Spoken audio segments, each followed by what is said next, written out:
What would happen if it rained continuously for a year? If it rains continuously for a day, you might just consider it a normal rainy day, enjoying the leisure of a rainy weather. If it rains continuously for a week, low-lying areas, due to their topographical features, will soon face the risk of being submerged. More sensitive animals keep migrating to higher grounds. With the rain continuing for a month, accumulating more and more, low areas are completely flooded. A large-scale population migration to higher places has been completed. Facing this persistent, abnormal weather, you gradually become anxious. After 2 months of continuous rain, the normal functioning of society almost comes to a halt. Urban transportation is completely paralyzed.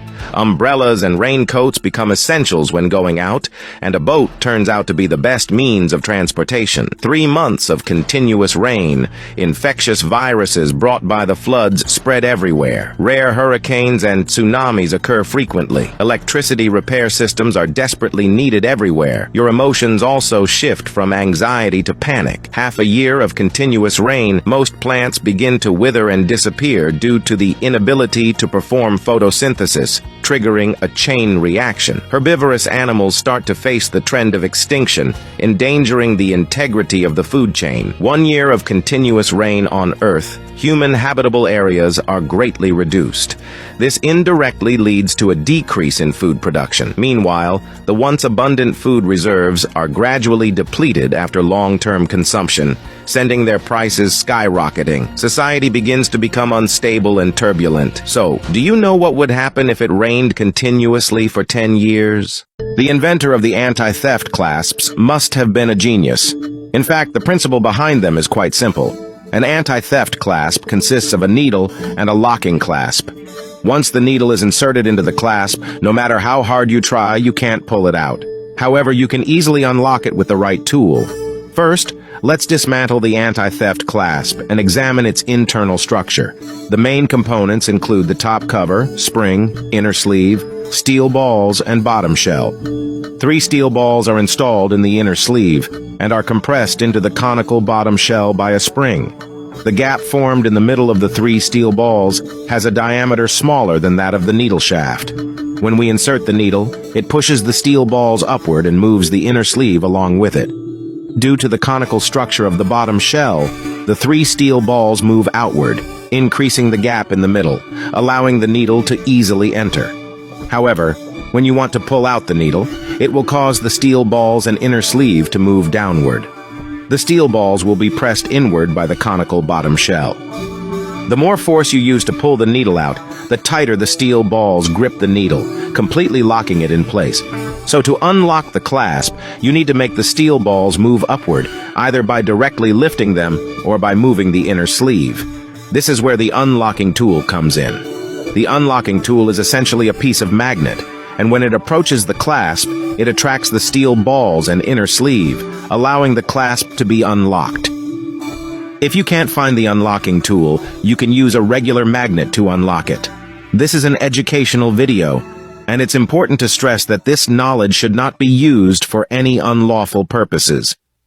Can bullets made of ice really kill without leaving any trace? In movies, we often see snipers using ice bullets to assassinate their targets. From a kilometer away, with one shot, the victim is downed, and shockingly, no evidence can be found at the scene. So, is this rumor actually true? Adam and Jamie decided to find out. They went to a store and chose a sniper rifle often seen in movies. Now, to make the ice bullets, 2 aluminum plates came together to form the perfect mold. Adam and Jamie filled it with water and then placed it in a liquid to cool. 30 minutes later, it looked very much like a real bullet, but the ice was brittle and difficult to extract. However, they eventually succeeded. And who would be the target? Obviously, it couldn't be a person. What if it actually worked? Adam used silicone to make a life-sized human model. The experiment officially began. The ice bullet was loaded and ready. With a bang, everyone was stunned. There was no reaction at all. The ice bullet shattered the moment it left the barrel. It couldn't shoot far, let alone kill. But biologist Rona said it could be possible by adding some meat similar to the target into the ice. This could potentially kill without a trace. Adam had an epiphany upon hearing this. They immediately got some minced beef, molded it into a bullet head, and again placed it in the mold, and added water to freeze. The frozen bullet was incredibly hard, seemingly giving the duo hope for success. With one shot, the beef bullet was fired. Upon close inspection of the dummy, its skin was smeared with beef residue and some unburned gunpowder. The ice had long melted. Clearly, such a bullet wouldn't have the lethal force to kill. Killing someone from a kilometer away is impossible. The rumor has been debunked. How exactly are Hamas rockets made? In fact, it is very simple to use the raw materials. Just need to prepare the sugar and potassium nitrate, and then put them in a certain proportion into a pot to heat and melt. Then the melted mixture is poured into a mold and cooled to form the rocket propellant. Finally, the propellant is put into a water pipe made by the Liang Steel Pipe Factory, and a Hamas rocket is born. Why do we use sugar and potassium nitrate to make the propellant? This is because sugar releases a lot of heat when it burns, and potassium nitrate decomposes at high temperatures to produce a lot of oxygen, which in turn acts as an accelerant, which makes the sugar burn even more vigorously. The mixture of the two produces enough energy to send a rocket next door to Israel. At about 2.2 meters tall, 17 centimeters in diameter, and weighing a total of 90 kilograms, the Hamas rocket is not much bigger than an adult male. The rocket's tail is loaded with a propellant mix of sugar and potassium nitrate. The center area contains a large amount of shrapnel and steel balls, and in front of it is a 10-kilogram TNT charge, most of which was shipped in from next door in Egypt. It used a conventional collision engine for its trigger mechanism, with a small ammunition cartridge filled with gunpowder inside in front of it is the firing pin. When the warhead touches the ground, the firing pin hits the cartridge and detonates the explosives. Firing a Hamas rocket is as simple as placing it on the launcher and adjusting its pitch to control its range.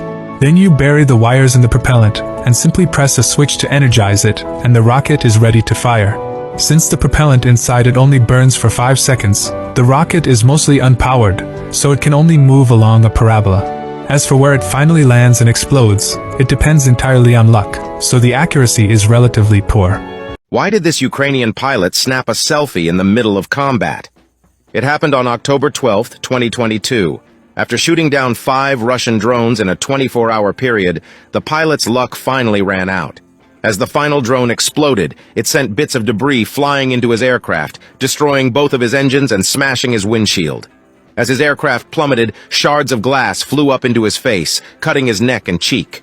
With blood pouring down beneath his face mask and fire quickly engulfing his feet, he directed his flaming MiG-29 towards an empty field, and at the last second, ejected. Parachuting from 1,500 meters, he knew he had plenty of time before he hit the ground. That's when he took out his phone and snapped a selfie, which he then sent to his base to let them know he was still alive.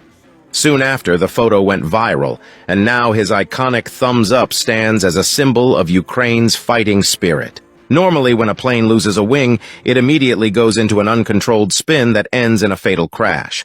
But in 1983, one Israeli pilot did the impossible. He landed his F-15 with just one wing. It happened during a training exercise when an A-4N Skyhawk smashed into his right wing, causing it to break away from the fuselage. The pilot was new, and his instructor was telling him to eject. Instead, he did the opposite. He hit the afterburners in order to stabilize the aircraft and headed straight for the runway 10 miles away. In order to avoid spinning, he had to keep his speed up, which meant he came in at 300 miles per hour. As he touched down, the arresting wire snapped on impact. Miraculously, he stopped just short of the barricade. It was only after he climbed out that he realized he was missing a wing.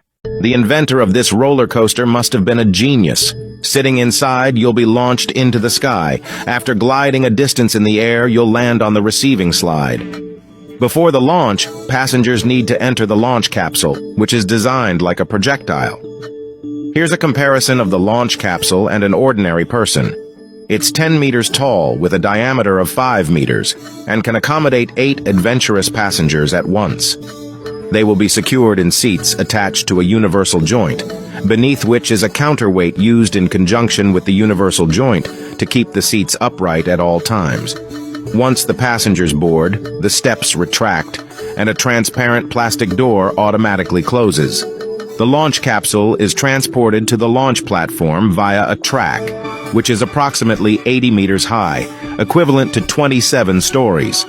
The launch platform is 75 meters high with a distance of 100 meters between them, meaning that after launch, you'll fly 100 meters in the air. Upon reaching the launch platform, the launch capsule is unloaded from the transport vehicle and moved to the base of the barrel using rollers. Once in the designated position, the rear end is sealed, preparing for launch. In the control room, the launch button is pressed, and through electromagnetic acceleration or compressed air acceleration, the launch capsule is accelerated to 960 kilometers per hour. When you reach the highest point of the parabola, you'll experience a brief moment of weightlessness and then free fall onto the receiving slide, slowing down through water friction until you come to a stop. Do you know of any roller coaster like this? Would you dare to experience it?